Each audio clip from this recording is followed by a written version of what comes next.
Descobriu é pulando a cerca. 1, 2, 3, pulando a cerca com vocês. É um programa que não tem nada combinado, é como a vida. Com vocês e para vocês, Daniel! Fala, Pedrinho! Falou! 1, 2, 3, pulando a cerca com vocês. O inusitado Pulando a Cerca não tem pauta, não tem roteiro, nem censura, como a vida. Hoje o programa Pulando a Cerca faz 14 anos de vida. Parabéns à equipe que sempre colaborou com esse inusitado programa. Então, dia 18 de novembro de 2016. O apresentador do programa sou eu, Daniel, sultoriense, médico, o único apresentador no mundo que já teve AVC, e estamos no ar. AVC é a doença que mais mata no Brasil e no mundo. Então, eu estou pulando a cerca há 14 anos. E por que pular a cerca? Por cima, pelo meio, por baixo. Porque a gente enxerga do outro lado. O outro lado não tem corrupção, sacanagem, tem educação, saúde e justiça. Ô Zé, vamos continuar a nossa série chamada Valongo. O Valongo, o caso do Valongo, foi a maior tristeza, racismo que houve aqui no mundo. O único cara que recebeu 2 milhões de escravos e está sendo redescoberto agora. Vamos convidar mais uma vez o nosso amigo, querido Mestre Carlão. Mestre Carlão, que simpaticíssimo, educadíssimo, gostosíssimo, tesudíssimo, ele merece. Vem pular a cerca, Mestre Carlão, professor de matemática e mestre em capoeira. Vem pular a cerca. Pulou! Bom dia, boa tarde, boa noite, porque o programa repete a tarde e a noite. Bom dia, boa tarde, boa noite. Isso. Mas só vou corrigir, não sou professor de matemática não, hein? Não, essa aí foi invenção aí acho que de alguém, do Pedro Lima aí. Professor... Eu fui professor universitário de fisioterapia, de metodologia da pesquisa. Então, é parecido. E sou professor de capoeira, né? Capoeira. Pronto, aí tá, só para corrigir. A vida tem erros. Não é? Com certeza. Então, pulando a cerca é a vida. Então, erra. Errou. Tudo na hora, a gente corrige na hora. Exatamente. Não tem problema. Carlão, vamos continuar falando do Valongo, que foi uma coisa tão radicalmente triste para a humanidade. Olha, é até difícil de escrever o caso do Valongo, que, na verdade, foi soterrado, fazendo o caso imperativo, para disfarçar a história. Mas a história, como tudo, sempre aparece. A verdade sempre aparece. Qual é a tua visão disso? Então, eu queria só aproveitar, né, que essa semana é muito importante, né, que o dia 20 e dia 19, que é domingo, né, é o dia da consciência negra, feriado, dia de Zumbi. Então, no Brasil inteiro, embora em alguns lugares estejam querendo terminar com esse feriado, né, é mais uma prova de que ainda o racismo ainda é muito forte no Brasil. Um dia, né, de celebração e para trazer a lembrança e a reparação em relação à escravidão. Mesmo assim, em algumas cidades do Brasil, estados estão querendo abolir, acabar com esse feriado, que é uma pena. Mas assim, a gente está sempre falando a respeito disso, tem que estar sempre falando a respeito disso. O Valongo é um argumento muito forte para a gente estar sempre levantando essa bola, trazendo a questão da escravidão, da grande tragédia que foi esse momento, esse período da história. Mas a roda do Carlos Valongo, ela é um pouco para isso, entendeu? Todo o terceiro sábado, Daniel, esse vai ser agora mais um sábado de 19, né? Às 11 da manhã, tem um convidado especial falando sobre questões relativas à cultura afro-brasileira, relativas ao Valongo, ao Porto do Rio, ao Brasil, à história do Brasil, que está ligada diretamente com a escravidão, né? Porque, na verdade, isso aqui se fez, né? Essa economia começou-se a partir da escravidão, dos índios e depois dos negros africanos escravizados. Mas vai ter um capoeirista, né, de Niterói, coincidentemente de Niterói, ele aqui do Morro da Igrejinha, é o Formiga, Mestre Formiga. Para quem estiver assistindo agora o programa, dia 19, agora sábado, né, celebrando mais uma vez a presença negra na região portuária do Rio de Janeiro, no caso do Valongo. Mestre Formiga vai estar falando um pouco sobre a sua história, sua biografia e também qual é a visão dele em relação ao Valongo e em relação a esse momento especial, crítico, né, que a gente está vivendo no Brasil. Ele vai misturar esses três assuntos. A história dele na capoeira, um pouco a respeito da história da escravidão, da região portuária do Rio de Janeiro, do Valongo, e também desse momento tumultuado, turbulento que a gente está vivendo no Brasil, essa semana mais do que nunca, né, uma semana bem turbulenta. Então é só para fazer essa lembrança que esse sábado acontece a Roda do Carlos do Valongo. Venham participar quem puder. Carlão, como é que se iniciou a roda do Valongo, do saber e do Valongo? Então, a Roda dos Saberes, né, que vamos dizer, esse momento que antecede a roda de capoeira, onde você faz a capoeira, a ação mesmo, o movimento e tal, ela ela começou em julho de 2012, né, e foi com o Delcio Teobaldo, que teve aqui no outro programa. Então, ele fala sobre o Prata Preta. Delcio Teobaldo fala sobre o Prata Preta, que era essa figura mítica, né, histórica e mítica da região portuária, que foi um dos líderes da Revolta da Vacina. Então, o Prata Preta era um estivador, né, descendente de africanos, e que era capoeirista também. Ele liderou, na verdade, uma das bastiões dessa revolta, né, das resistências, era ali na Praça da Harmonia, não sei se você conhece, perto do Moinho Fluminense. E ali o Delcio traz um pouco dessa história que ele pesquisou, falando que o Prata Preta ele tinha liderava vamos dizer, a comunidade ali do Valongo, e ele um belo momento eles viram um bonde, botam fogo num bonde.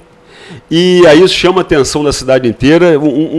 Eu acho que uma fragata, né, da Marinha para ali em frente à Praça da Harmonia, que tinha um mar ali, né, hoje em dia foi aterrado, mas tinha uma para e aponta os canhões para essa barricada que eles criaram lá. Eles botaram um saco, pedra, bonde queimado, madeira, tudo mais. A gente não tem as informações precisas, mas diz a lenda que o Prata Preta, comandando essa galera toda, né, esses revoltosos, né, que estavam, na verdade, revoltados contra o prefeito da cidade, contra o ministro da Saúde, eu acho que obrigava as pessoas a tomarem a vacina da varíola. Oswaldo Cruz.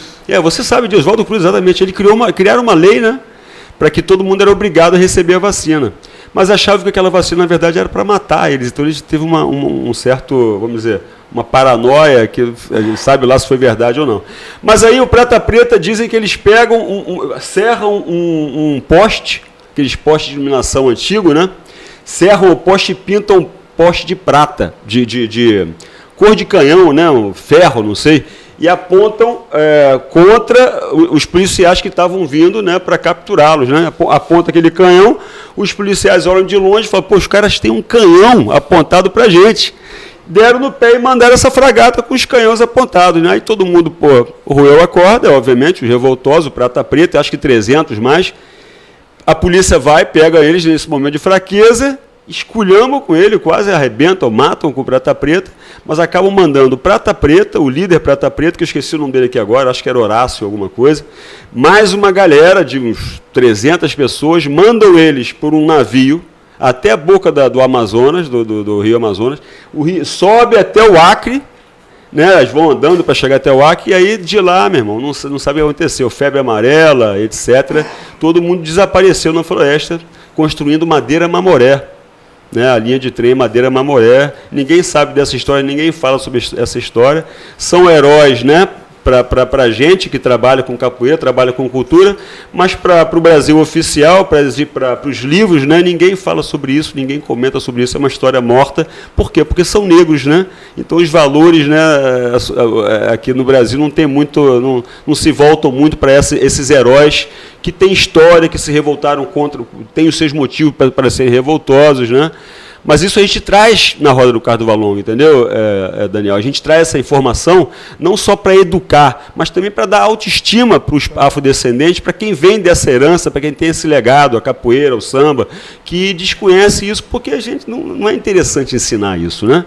Não é interessante falar que existem heróis negros no Brasil, né? É interessante falar do Marechal Floriano Peixoto, é interessante do Estácio de Sá, né, do Figueiredo, né, agora tem outros aí em moda, mas a gente falar dos heróis do povo não é interessante, não é importante, porque isso empodera o povo, isso empodera e dá valor, né, diz que nós somos, né, nós temos representatividade, nós temos conhecimento, nós temos força, nós podemos lutar, e isso não é bom para o Brasil, né? O Delcio Teobaldo, quando veio aqui no programa anterior, falou que o interesse dele inicial foi com Machado de Assis, que morou nessa região, era mulato, era epilético e gago. E com tudo isso conseguiu, talvez, ser o maior autor literário do Brasil, conhecido no mundo todo. Ele morava nessa região, no Morro da Providência. E a pesquisa dele começou com Machado de Assis. E prosseguiu aí, então, com Valongo. Mas o início foi com Machado de Assis.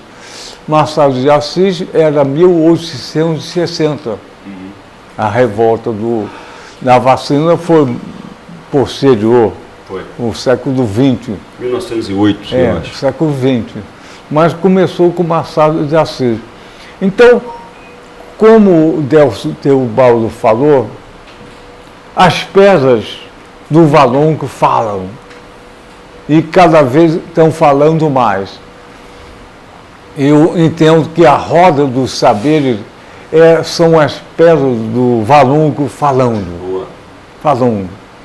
E eu acho que o Urubá é o Otá. Otá é pedra. Né? E as pedras estão falando através de você, da roda do saber. Isso está crescendo. A verdade sempre aparece, apesar da oclusão da cultura branca, que o herói sempre é branco. O herói preto,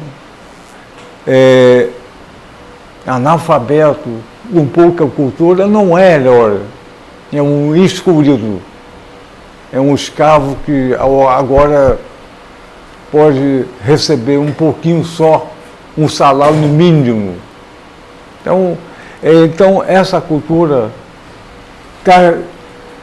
essa pedra está falando exatamente no local onde está se construindo o Porto Maravilha, um aquário monstruoso, bonito, e cada vez mais que é o Porto Maravilha, a maravilha saiu das pedras, que falam.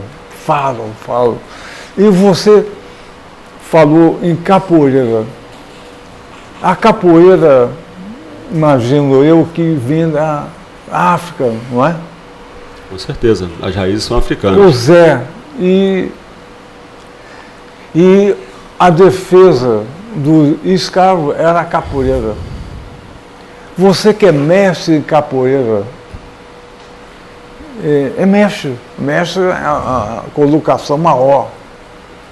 Como é que você vê a capoeira? Como é que é na tua vida e na roda do saber e o que você faz na rua? Então, eu acho que o que a capoeira, como outras artes marciais, que a capoeira também é uma arte marcial, ela nasce, né, aqui no Brasil, ela renasce, eu diria, né, ela é recriada a partir de raízes africanas, né, sintetizada no Brasil, mas as raízes são africanas, que vem de danças, vem de rituais, vem de artes marciais, e aqui ela se transforma nessa coisa chamada capoeira, que lá fora você não encontra. Mas as raízes você encontra, você vai na África, você vê semelhanças com outras manifestações culturais da África. Mas a capoeira, para mim, é uma filosofia de vida, né? Ela ensina você a enxergar o mundo e ela ensina você a se comportar na sua vida fora da roda de capoeira, fora de onde você aprende a capoeira, seja numa sala, numa academia, ou seja na própria roda mesmo. É uma metáfora, é uma pequena, é um círculo, né, que representa o mundo. Então você aprende ali lições, né, você se mira em exemplos do seu mestre, de outras pessoas que você admira na capoeira, do comportamento e tal. Nem todo mundo, a gente não pode romantizar que nem todo mundo na capoeira tem um comportamento perfeito ou um comportamento ideal, isso não existe, né? Mas você pega o que tem de bom de cada um, dos seus mestres ali, e você aplica essas lições no mundo. Como isso, você levou uma rasteira, né? Você falou agora do AVC, né?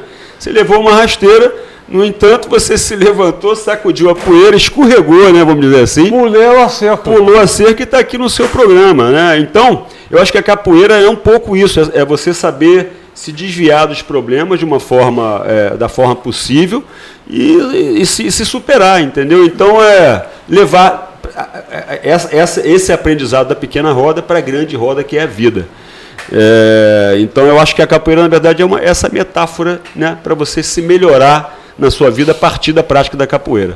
Carnão, da onde vem a palavra capoeira? Qual é o significado de capoeira? Rapaz, isso aí é uma polêmica, tem várias hipóteses aí. Tem alguns que dizem que é de uma palavra do Congo, congolesa, agora eu não vou saber aqui soletrar, porque, enfim, é uma outra língua, mas é Kimbunda ou Kikongo, como chamam lá, mas assim, dizem que é uma língua de lá e o significado agora me fugiu a cabeça. Desculpa, mas assim, é uma palavra de origem africana. Já tem outros que dizem que não, que é de origem tupi-guarani, ou de línguas nativas do Brasil. Caapoeirã, né, que é mato rasteiro. Né? Você vai num lugar assim de uma floresta que tem aquele espaço aberto que foi capinado ou que não nasceu a árvore, são arbustos ou mato rasteiro, aquilo ali é a capoeira. E também tem uma cesta enorme que bota na cabeça para levar coisas, levar a galinha, por exemplo. Então aquela cesta se chama capoeira. Então o comerciante do passado, né, os descendentes de escravos andavam com essa cesta, com galinha dentro, vendendo verduras e tal. Aquela cesta enorme era a capoeira. Entendeu? Então tem várias origens, né? Qual é o que deu realmente o nome à coisa, aí a gente não tem como confirmar, como afirmar.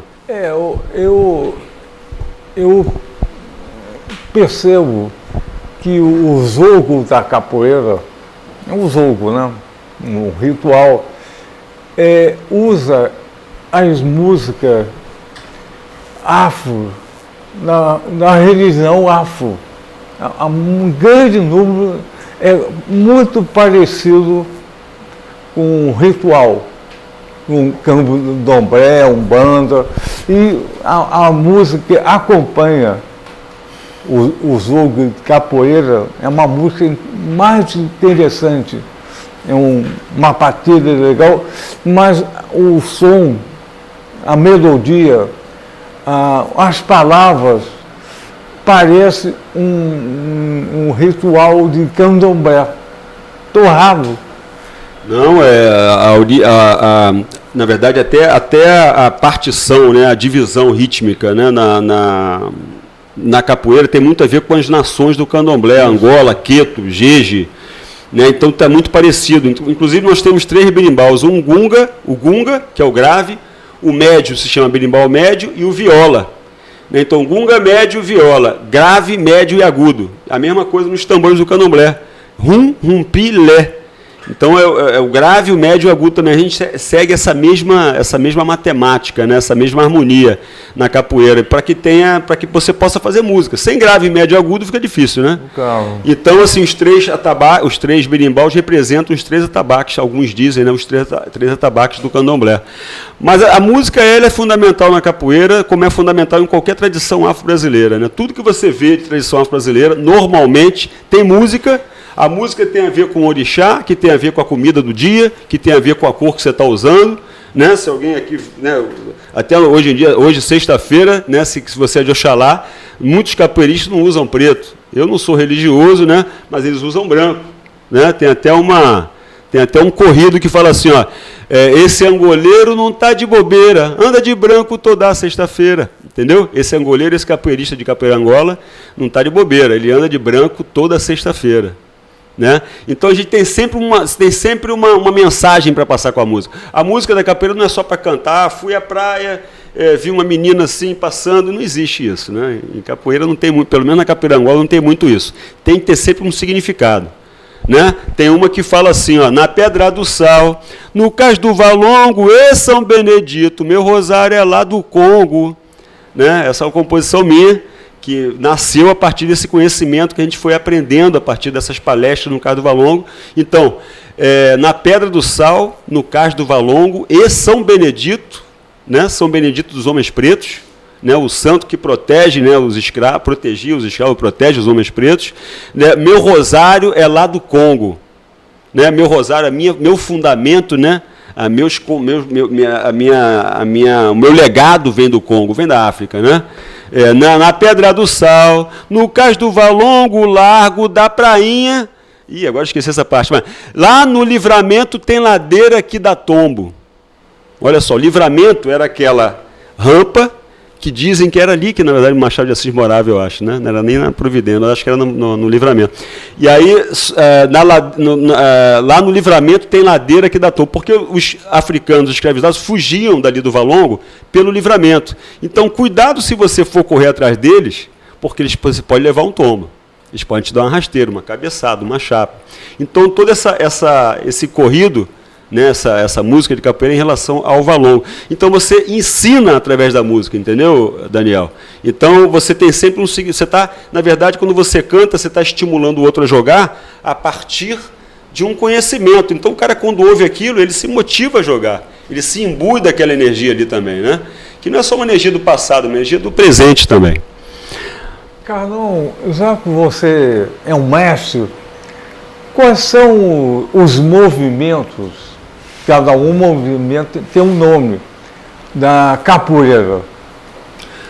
Tem a cabeçada, né, que é um movimento típico de luta de briga de rua do Brasil e das capitais do Brasil, nas grandes capitais, Rio de Janeiro, Santos, os portos, né? Recife, Maranhão, tem sempre aquela coisa da cabeçada e da pernada. Então a pernada é o quê? Ou você dá uma coxada no outro, como tem lá no Maranhão, né, um batuque que se chama... a memória está ruim hoje, hein? Mas eles dão sempre uma coxada no outro, desequilibra o outro, entendeu? A rasteira também é muito briga de rua, é muito nossa, é muito do Brasil. E rabo de arraia, por exemplo, é um outro que você pega, acerta o outro com um calcanhar, é letal, pode matar. Já morreu, né? Morreram capoeiristas com isso.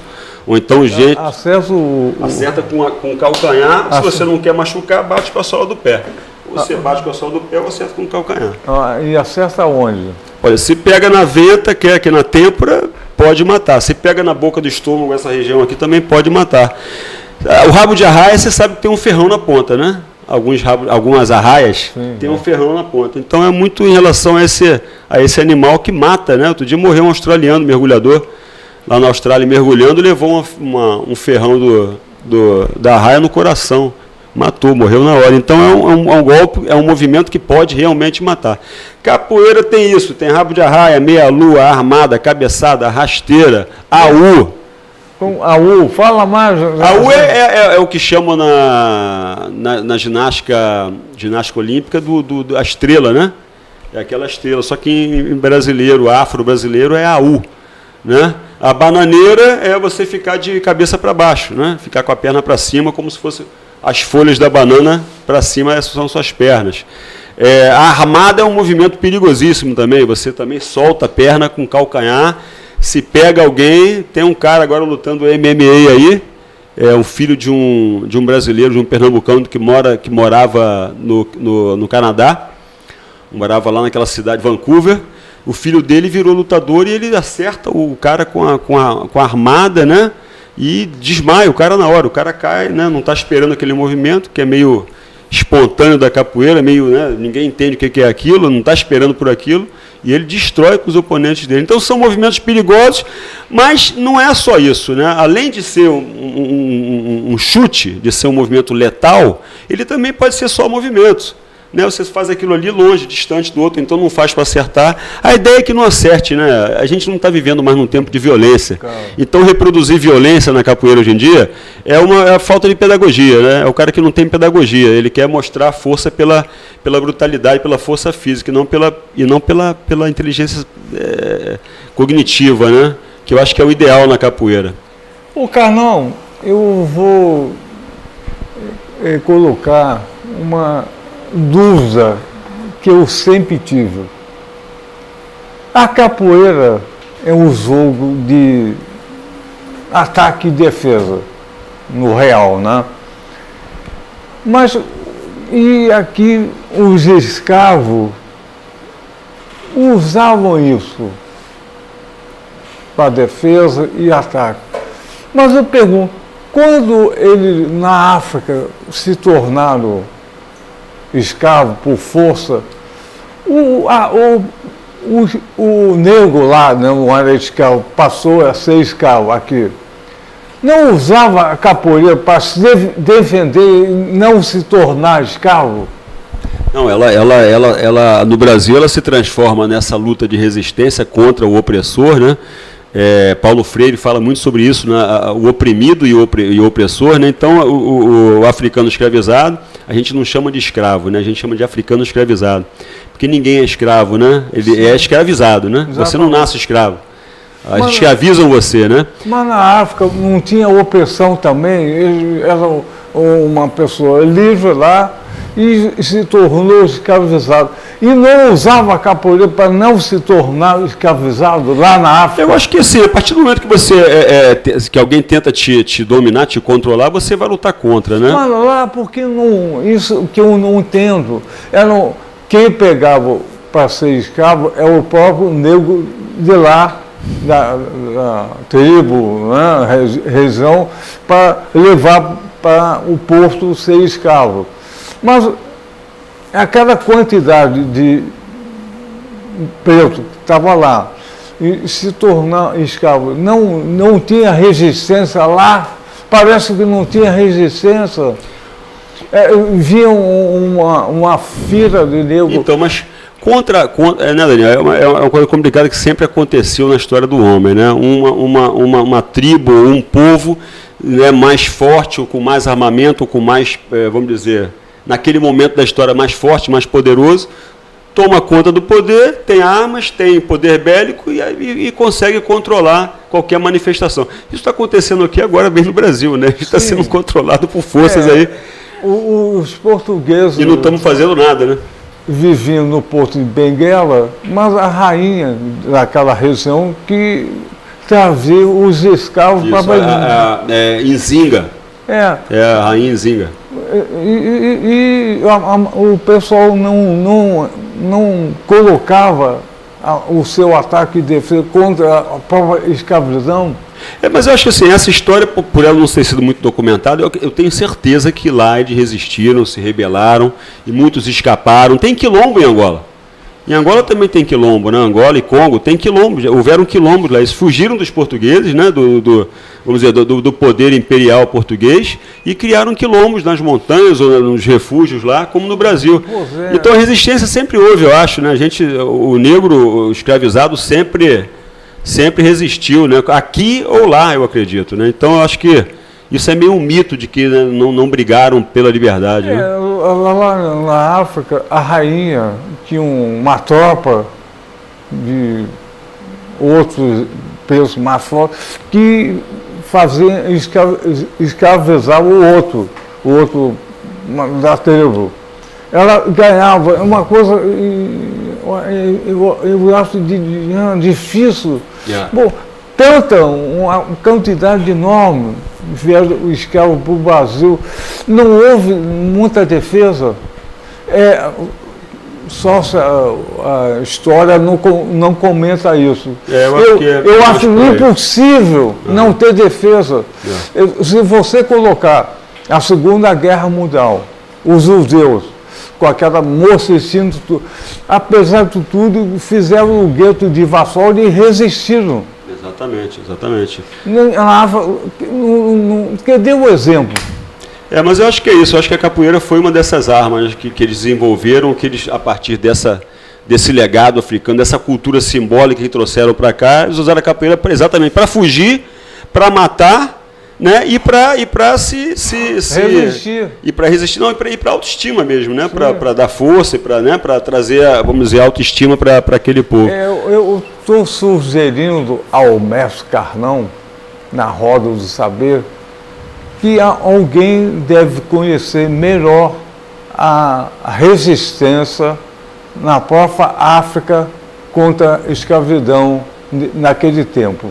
Alguém deve saber mais. A gente podia trazer aí, tem um historiador, o Cláudio Honorato está vindo aqui, ele é um historiador da UF, inclusive, aqui de Niterói, ele mora no Rio, mas é um historiador que fez a história aqui, participa aqui da UF ainda, do Laboy, que é o laboratório de imagem e som aqui da história. Então ele vai vir aqui, eu acho que, né, em breve, e essa é uma boa pergunta. Por ele ser historiador, né, eu acho que ele vai ter muito mais dados aí e dados, né, vamos dizer, referenciados, né, para poder falar sobre isso com você.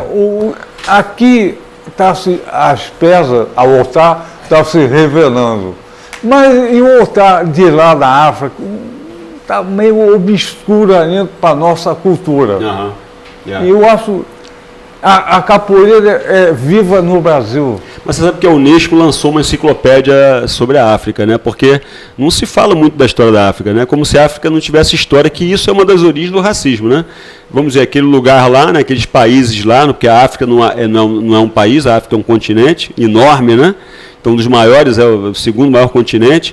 Então, esse continente tem uma história muito rica que vem muito antes dos egípcios e etc. Então, a mitologia lá exatamente. É grega. Então, a filosofia grega se origina da filosofia egípcia, então eles, na verdade, foram lá e levaram para a Grécia. Isso já tem livros hoje em dia, está explicado, né? Então isso é preciso ser dito, porque é uma das razões do racismo. É como se como se um continente inteiro não tivesse história. E é exatamente o contrário. Essa história é muito importante, especialmente para nós brasileiros, né? Porque a gente tem vamos dizer, parte da nossa história, eu diria que a maior parte da nossa história é africana. Então é preciso saber, essa enciclopédia da Unesco ela é completa, ela tem muita coisa, eu acho que vale a pena quem não conhece dar uma folheada, ela é digital, né? Está tudo na internet, no site da Unesco. Você é mestre de capoeira de que nação? De capoeira Angola. Por que Angola? Por que se diz isso, né? Capoeira Angola, porque tem vários a capoeira tem vários apelidos, né? Hoje em dia tem a capoeira Angola, tem a capoeira contemporânea, tem a capoeira regional. Antigamente era só capoeira, ou brincadeira de Angola, ou jogo de Angola, né? Mas não tinha capoeira Angola. Mas a partir do momento que tem na Getúlio Vargas, né? No momento durante a ditadura de Getúlio Vargas, 1940, né? Aquilo nasce uma outra capoeira, a capoeira do Bimba, do mestre Bimba. Ele cria, na verdade, a luta regional baiana, né, com golpes de outras lutas, não só de capoeira. Ele, um homem de bom senso, né, ele fala, isso aí não é capoeira, né, eu estou assimilando outras características aqui nessa luta, na capoeira, do savate, de lutas orientais e tudo mais, então eu vou mudar o nome, vou dar o nome de luta regional baiana. Não vingou o nome, porque ela parecia muito com capoeira, obviamente, começaram a chamar de capoeira regional. Então o nome luta regional baiana ficou para trás, né, na história, e se assumiu esse novo apelido, capoeira regional.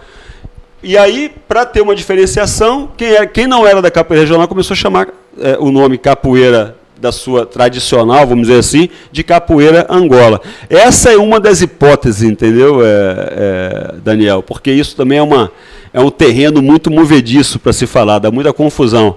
Mas, a princípio, essa divisão acontece em Getúlio Vargas. Por que surge a luta regional baiana? E por que Getúlio Vargas coopta aquela luta como se fosse a luta nacional do Brasil? Porque era um momento nacionalista, né? Então, Getúlio Vargas ele se apropria de certas culturas, a caipirinha passa a ser a bebida nacional.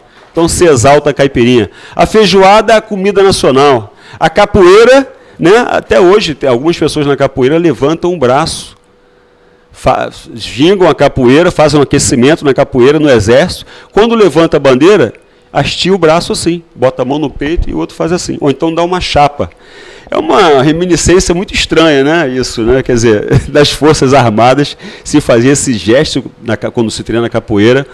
É um pouco estranho, porque traz uma semelhança com o nazismo, né, de Hitler. E muito, quer dizer, naquele momento do Brasil nacionalista, né, de certa forma simpática ao nazismo alemão, né, aquele momento fascista da Europa. Aqui a gente sabe que o Olga Menário foi mandado para o Brasil, né? Quem mandou o Olga Menário para lá? Foi Getúlio Vargas, né? Então, assim, todos esses links aí fazem a gente pensar que a capoeira, de certa forma, foi cooptada, foi usada pelo sistema, né, naquele momento. Então, a capoeira tradicional falou, não, eu não vou me associar a isso. Deu o nome de capoeira Angola e se separou um pouco desse outro movimento aí. Mas a capoeira, em alguns momentos, era usada pela polícia. Total. Até hoje tem muito capoeirista no Rio de Janeiro que é policial. Tem muito capoeirista na capoeira que é bombeiro. Tem muito capoeirista no Rio de Janeiro hoje que é da milícia. Então, essa coisa de romantizar a capoeira, dizer que a capoeira é essa coisa da salvação, da resistência, sim, tem esse lado aí, mas tem um lado de gente que trabalha com outra filosofia de vida, outro pensamento, entendeu? São policiais que não são nem bons nem maus, mas são capoeiristas. A gente, dentro da capoeira, a gente tem que acabar com esse mito de que ela é perfeita. Não, ela tem a vida está ali, né? É normal, né? Como qualquer meio social, entendeu? O que é a capoeira contemporânea? A contemporânea é uma capoeira, vamos dizer, mais moderna, contemporânea, e que surge, em princípio, com alguns grupos de São Paulo, que transformam, estilizam a capoeira Angola e misturam com a regional, fazem uma nova alquimia ali, uma nova síntese de movimentos, fazem um jogo diferente, uma capoeira Angola, vamos dizer, estilizada, dá-se o nome de capoeira contemporânea e hoje ganhou o mundo. A capoeira contemporânea é uma capoeira que hoje em dia está espalhada pelo mundo inteiro, tem o seu valor também, como a regional tem o seu valor, como a Angola tem o seu valor, cada um mantendo seus valores e seus princípios, né, ocupando seus espaços e tal, mas é uma capoeira mais moderna, fundada em São Paulo por alguns grupos de capoeira e que hoje ganharam o mundo aí, estão espalhadas de Israel ao Japão, à China, à Nova Zelândia, pelos 4 cantos do mundo aí. E o Carlão, na África, independente da religião, religião, a capoeira era usada universalmente por diversos grupos. Então, hoje em dia, a capoeira ela retornou à África. Alguns grupos de capoeira levaram a capoeira para a África, porque não existia capoeira lá, né? Existiam as raízes da capoeira, né? O camangula. Camangula é uma luta que você vai em Angola, tem lá o camangula, ainda está sobrevivendo no interior, em algumas regiões, né, de Angola. A guerra civil atrapalhou muito, né? Destruiu muito, com muita coisa lá, né? Não só com pessoas, mas com a cultura como um todo. Mas você ainda vai em lugares lá, que tem um filme agora passando sobre isso, que mostra o camangula, né? São tapas, né? Que usa muito tapa, tem rasteira também, o engolo. Engolo, que é uma das origens da capoeira, né? A dança da zebra. Engolo quer dizer dança da zebra. É uma das raízes mais fortes da capoeira do sul de Angola. Quase extinto, mas o professor Matias foi lá com o mestre Cobra Mansa, também um capoeirista, um angoleiro, foi lá e registraram, filmaram lá, está vivo ainda, acontece. Mas não se ensina como no Brasil, entendeu? Não tem essa coisa da sistematização, da institucionalização do ensino da capoeira. Lá não tem capoeira, mas tem outras lutas, outras coisas. Mas ninguém ensina numa academia, não tem essa estrutura. Né? O processo que aconteceu aqui da capoeira é diferente do processo africano, do processo de Angola, das tradições angolanas. Não tem essa facilidade de você ir aqui na esquina e falar, vou fazer aula de capoeira. Lá não tem aula de camangula, não existe isso. Eu acho que provavelmente, na minha visão, posso estar errado, a capoeira aqui no Brasil foi um movimento de resistência contra opressão, autoritarismo, fascismo. Lá na África, a população era preto. Então, quando vinha um preto, talvez ele não pudesse imaginar que ia ser escravizado. E parece que a cultura negra na África é uma cultura muito antiga e coloca a liberdade, a solidariedade, não a competição, não a guerra. E eu acho que provavelmente a cultura negra teve uma coisa diferenciada contra o próprio negro que fazia a escravidão. Ele era uma cultura pacífica. Tinha luta de tribo, mas é uma coisa pacífica. Não tinha a competição e tal. Era tudo, a minha visão, era tudo em tribo, tribal, coletivo. E alguém que ia escravizar essa pessoa negra, ele não podia imaginar, no seu consciente ou inconsciente, que ele ser escravo. É uma teoria. Complicado de falar, né? É uma teoria. Ele conseguiu sacar que ia ser escravo na hora que ia embarcar no porto para o Brasil, por exemplo. E parecia que o pessoal era omisso. Não entrava na cabeça dessa pessoa que ia ser escravo. É a questão assim, que o porte, né, a escala em que aconteceu a escravidão, né, a escravidão para as Américas, assim, não se tem como comparar com a escravidão que aconteceu na África, eu acho, né? Porque aqui foi uma escala de milhões, né? Trazidos assim, num curto período de tempo, milhões atravessando o Atlântico para as Américas. Então, se entrar nesse mérito de comparar a escravidão que aconteceu na África, que até hoje acontece, tem escravidão na África ainda, né? Especialmente países árabes. Mas assim, se você comparar em termos de escala, eu acho que a diferença é brutal, né? O que a Europa fez com a África não é a mesma coisa que a África fez com a África, eu acredito, entendeu? Então, o nosso tempo, infelizmente, está acabando. O que pena.